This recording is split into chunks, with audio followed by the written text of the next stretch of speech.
எல்லாருக்கும் வணக்கம். நான் டாக்டர் கார்த்திகேயன். இன்னைக்கு ஒரு முக்கியமான விஷயத்தை பற்றி பார்க்க போகிறோங்க. அதாவது நோனி ஜூஸ் அப்படின்னு சொல்லிட்டு இன்னைக்கு மார்க்கெட்டில் ஒரு மிகப்பெரிய ஜூஸ் வளம் வந்துக்கிட்டு இருக்கு. மக்கள்கிட்ட நிறைய நன்மைகள் இருக்கிறதா சொல்லி இது விற்கப்படுது. இது எவ்வளவு ரேட்டு அப்படின்னு பார்க்கறதுக்காக நெட்டில் பார்த்தா 700 ரூபாயிலிருந்து 1400 ரூபாய் வரைக்கும் இருக்குது இதோட விலை 1 லிட்டர். அப்போது அந்த அளவுக்கு வர்த்தியானதா இந்த ஜூஸு அப்படிங்கிறத நம்ம கொஞ்சம் பூத கண்ணாடி வச்சு பார்க்கலாம் அப்படின்னு நான் முடிவு பண்ணி இந்த வீடியோவை எடுத்துக்கிட்டு இருக்கேன். வாங்க பார்ப்போம்.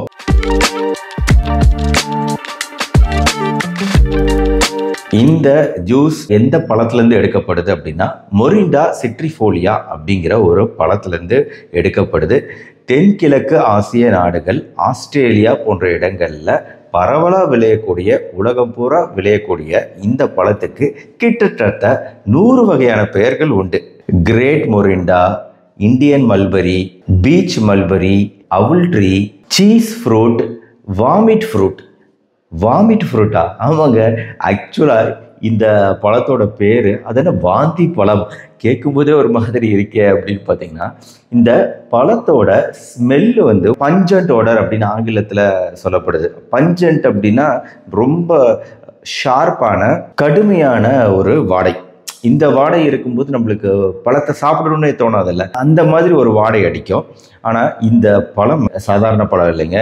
எப்போ இது மெயினாக சாப்பிட்றாங்க அப்படின்னா பஞ்ச காலத்தில், அதாவது பஞ்சம் இருக்குது, விளைச்சல் இல்லை அப்படிங்கிற காலத்தில் சில நாடுகளில் இந்த பழம் சாப்பிடப்படுவதால் எதிர அப்படியே சாப்பிட்றாங்க, இல்லைன்னா வேக வைத்து, அதை தேங்காய் பாலோட வேக வைத்து கூட ஒரு விதமான கியூசின் இருக்குது.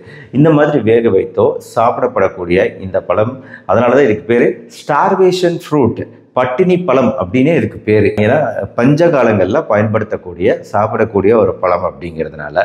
சரி, அப்படின்னா கண்டிப்பாக இதுக்கு நிறைய நன்மைகள் இருக்கணுமே டாக்டர்னு கேட்டிங்கன்னா, நன்மைகள் இருக்குது. இப்போது இந்த பழத்தில் என்ன சத்துக்கள் இருக்குங்க? மாவு சத்து, நார் சத்து, இந்த இரண்டும் இந்த பழத்தில் இருக்குது. ஆனால் ஜூஸாக எடுக்கும்போது இந்த மாவுச்சத்து, நார்ச்சத்து ரெண்டுமே ரொம்பவே குறைஞ்சிடுது. அடுத்தது இந்த மொரிங்கா சிட்ரிஃபோலியா மூலமாக கிடைக்கக்கூடிய நுண் சத்துக்கள், அதாவது வைட்டமின் சத்துக்கள், தாது சத்துக்கள் பார்ப்போம். இப்போ என்னென்ன வைட்டமின் சத்துக்கள்? மிக அதிகமான வைட்டமின் சி இதில் இருக்குது, சந்தேகம் கிடையாது. கூடவே நயாசின், வைட்டமின் B3 அப்படிங்கிற வைட்டமின், இரும்பு சத்து, பொட்டாசியம் சத்து, கால்சியம் சத்து, சோடியம் சத்து.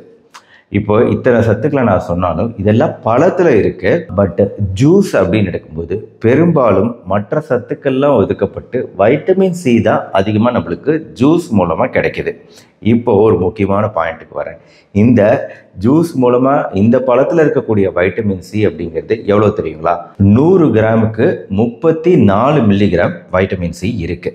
ஆனால் ஒரு ஆரஞ்சு பழம் எடுத்துக்கிட்டீங்கன்னு வைங்க, அந்த ஆரஞ்சு பழத்தில் 100 கிராமுக்கு 51 மில்லிகிராம் வைட்டமின் சி இருக்கு. அதாவது ஆரஞ்சு பழத்தில் இருக்கிறத விட ஒரு 64% தான் இதில் வைட்டமின் சி இருக்கு. நோனி பழத்தில், ஆரஞ்சு பழம் வைட்டமின் சி மிக அதிகமாக கிடைக்கக்கூடியது. வைட்டமின் சி மிக அதிகமாக இருக்கக்கூடிய ஒரு பழம், ஈஸியாக கிடைக்கக்கூடியது. மொரிங்கா பழத்தோட கம்பேர் பண்ணும்போது, நோனி பழத்தோட கம்பேர் பண்ணும்போது இந்த பழம் பழமாகவே நம்மளுக்கு கிடைக்கிது. நோனி பழம் நம்ம ஊரில் நான் பார்த்ததில்லை. அப்படி நம்ம ஊரில் வந்துட்டாலும் அதோட ரேட் எங்கேயோ தான் இருக்கும். அதனால ஒரு நாளைக்கு ஒரு ஆரஞ்சு பழம் சாப்பிட்றது மூலமாக ஒரு நாளைக்கு தேவையான வைட்டமின் சியில் 89% சாதாரணமாக நம்மளுக்கு கிடைச்சிடுது. அதனால நம்ம ஜூஸை நம்பி இந்த ஜூஸில் அதிகமாக வைட்டமின் சி இருக்குது அப்படிங்கிறதுக்காக இந்த ஜூஸ் நம்ம பறக்கணுங்கிற அவசியம் கிடையாது, இவ்வளோ ரூபாய் கொடுத்து. பட் ஷாக்கிங் ஃபேக்ட்ஸ்லாம் இனிமே தான் வரப்போகுது. இதெல்லாம் ஒரு முன்னோட்டம் தான். இதுக்கு முன்னாடி இந்த ஜூஸ் தயாரிக்கிறவங்க ஜூஸை பற்றி சொல்லுங்க. இந்த பழத்தில் சோடியம் அதிகமாக இருக்கு, ஆரஞ்சு பழத்தோட சோடியம் அதிகமாக இருக்கு. அது நல்லதா? கிடையாது. சோடியம் எப்பவுமே நம்மளுக்கு குறைவாக தான் இருக்கணும், அதுதான் நல்லது. அதனால ஆரஞ்சு பழத்தில் சோடியம் குறைவாக இருக்கிறதுனால ஆரஞ்சு பழம் தான் நல்லது. பொட்டாசியமும் ஓரளவு இதில் இருக்கு. ஆனால் கூடவே தேவையில்லாத ஃபைட்டோகெமிக்கல் சத்துக்களும் நிறையவே இந்த நோனி பழத்தில் இருக்கு. லிக்னன்ஸ், பாலிசாக்கரைட்ஸு, கொஞ்சம் தேவையில்லாத விஷயங்களும் நோனியில தான் இருக்கு. ஆனால் இந்த ஜூஸை விற்கிறவங்க சொல்லக்கூடிய ப்ராமிசஸ் இருக்கு பார்த்தீங்களா, அதுதான் பொய் சத்தியம் அப்படிங்கிறது. அதாவது சர்க்கரை நோய்க்கு எதிராக செயல்படக்கூடியது, பைல்ஸ் பிரச்சனைகளுக்கு எதிராக செயல்படக்கூடியது, கொழுப்புகளை குறைக்கக்கூடியது, இதயத்துக்கு நல்லது, மனச்சோர்வு குறையுது, மூட்டு வலிகள் குறையுது அப்படின்னு பயங்கரமாக மார்க்கெட்டிங் செய்யப்படுதுங்க. அது ஆக்சுவலாக நான் இதை சொல்லலை. இதை சொன்னது 2 உலகத்தோட மிக பெரிய உணவு கட்டுப்பாடு உணவு பாதுகாப்பு நிறுவனங்களான 2 பேர் இதை சொல்லியிருக்கிறாங்க. ஒரு வார்னிங்கே கொடுத்துருக்குறாங்க. First USFDA, United States Food and Drug Administration அப்படிங்கிறது பெரும்பாலான பழங்கள் காய்கறிகள் எல்லா உணவுகளையும் ஆராய்ச்சி பண்ணி அதுக்குரிய சத்துக்கள் என்ன அப்படின்லாம் எல்லாமே பிரித்து கொடுக்கக்கூடிய ஒரு நிறுவனம் இல்லை, கவர்மெண்ட்டோட US கவர்மெண்ட்டோட ஏஜென்சி. இவங்க ஒரு வார்னிங்கே கொடுத்துருக்குறாங்க. ஹவாய் அப்படின்னு அமெரிக்காவில் இது தயாரிக்கப்பட்டு அமெரிக்கன்ஸிடையே விற்பனை செய்யப்பட்ட போது கொடுக்கப்பட்ட வார்னிங். இது 2005 கொடுத்துருக்குறாங்க. இந்த மாதிரி தேவையில்லாத ஃபால்ஸ் ப்ராமிஸ், பொய் சத்தியம் பண்ணாதீங்க, இது மூலமாக நன்மைகள் கிடைக்கும், இவ்வளோ நன்மைகள் கிடைக்கும் அப்படின்லாம் கிடையாது அப்படிங்கிறத சொல்லியிருக்காங்க. ஏன்னா அந்த அளவுக்கு எவிடன்ஸ் கிடையாது. இன்னொரு பெரிய கவர்மெண்ட் நிறுவனம் EFSA, European food safety authority, அவங்களுமே இதே விஷயத்த எடுத்து ரொம்ப சீரியஸாகவே இதை குறித்து இதோட நன்மைகள் தீமைகள் என்னங்கிறத குறித்து ஆராய்ச்சி பண்ணதுக்கப்புறம் அவங்க சொன்னது இன்னும் பயங்கரம்.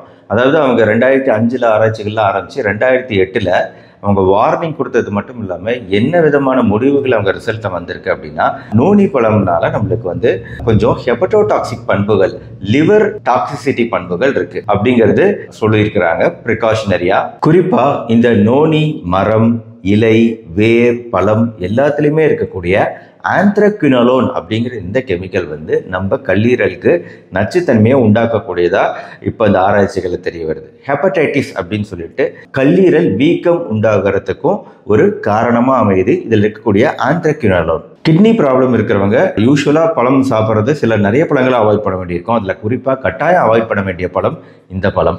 ஏன்னா ஜூஸாக ப்ரிப்பேர் பண்ணும்போது இது எப்படி ப்ரிப்பேர் பண்ணப்படுதுன்னா, ஜூஸ்னாவே ஒரு இனிப்பு தன்மை இருக்கணுங்கிறதுக்காக கண்டிப்பாக இதில் சர்க்கரை இனிப்புக்காக சில விஷயங்களும் சேர்க்கப்படுது.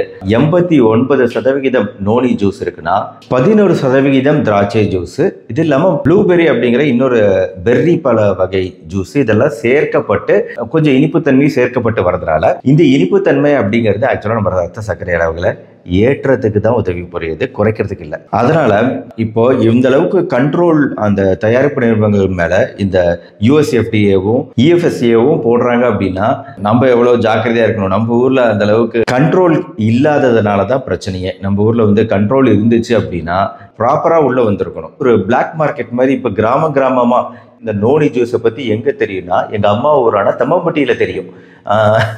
அதாவது கிராமமாக போய் ஒரு மார்க்கெட்டிங் பண்ணுறது தான் இதில் இருக்கக்கூடிய பிரச்சனை. மக்களுக்கு என்னன்னு தெரியும், ஒரு ஜூஸ் ஒரு டிஃப்ரெண்ட்டாக இருக்குது, ஒரு பயங்கர அற்புதமான பழம் அப்படின்னு நினச்சி ஒருத்தர் கொடுக்கும்போது அதை நம்ம தெரிஞ்சவங்களே சொந்தக்காரங்களே அவங்களுக்கும் தெரியாது USFDAவா இல்லை EFSA பற்றிலாம் அவங்க பார்த்துருக்க போகிறாங்களா, ஒன்றும் கிடையாது. அவங்களுக்கு இன்னொருத்தருக்கு இப்படி வாய் வழியாக பேசியே இதை ஒரு பெரிய விஷயமா ஆக்கப்பட்டு பெரிய அளவில் விற்பனையும் செய்யப்படுது அப்படிங்கிறது தான் சோகமான ஒரு விஷயம். அதுவும் கிராமத்துல டார்கெட் பண்ணி அதுக்கப்புறம் நகரத்துக்கு வரக்கூடிய விஷயமா இது இருக்கு. இது ரொம்ப தப்பு. ஒரு விஷயத்த நல்லா ஆழமா ஆராய்ச்சி செஞ்சுட்டு இதுல எவிடன்ஸ் இருக்கான்னு தெரியாம நம்ம இதை மார்க்கெட்ல விடுறது ரொம்ப தப்பு. மொத்தத்துல இந்த நோனி பழத்தோட ஆரோக்கிய நன்மைகள் குறித்து பேச ஆரம்பிச்சேன் நானு, அதாவது ப்ரிப்பேர் பண்ண ஆரம்பிச்சேன் நானு. அதுக்கப்புறம் இதோட தீமைகள் பார்த்து உண்மையிலேயே எனக்கே கொஞ்சம் ஷாக்கிங்கா இருந்துச்சு. அதனால உங்ககிட்ட இதை நான் பகிர்ந்துக்கிட்டேன். நீங்களுமே இதை குறித்த தகவல்களை உங்க ஃப்ரெண்ட்ஸ் அண்ட் ரிலேட்டிவ்ஸ்கிட்ட கண்டிப்பா பகிர்ந்துக்கங்க. யாரும் தெரியாம ஏமாறக்கூடாது. தேவையில்லாத பணம் செலவு, தேவையில்லாத ஆரோக்கிய பிரச்சனைகள் இது நம்மளுக்கு தேவையா? ஆனா நோனி பழத்துக்குன்னு சில நன்மைகள் இருக்குங்க, அதை நம்ம இல்லைன்னு மறுக்க முடியாது. அதுல ஆரஞ்சில் இவ்வளோ ஒரு குறிப்பிட்ட அளவு இருக்குன்னா இதுல குறிப்பிட்ட அளவு இருக்கு. ஆனா நோனி பழம் நம்மளுக்கு கிடைக்கிறது இல்லையே. அது கிடைக்காததுனால தானே அதை பவுடர் ஃபார்ம்லையும் டேப்லெட் ஃபார்ம்லையும் ஜூஸ் ஃபார்ம்லையும் நம்மளுக்கு வர மாதிரி ஆயிடுச்சு. அப்படி வந்தாலும் இதுல இருக்கக்கூடிய சிக்கல்கள் என்னங்கிறத இப்போ நான் உங்களுக்கு சொல்லிட்டேன். இந்த வீடியோ பிடிச்சிருந்துச்சுன்னா லைக் பண்ணுங்க. மறுபடியும் நாளைக்கே இந்த மாதிரி மருத்துவ தகவல்களோட உங்களை மீட் பண்ணுறேன். நன்றி, வணக்கம்.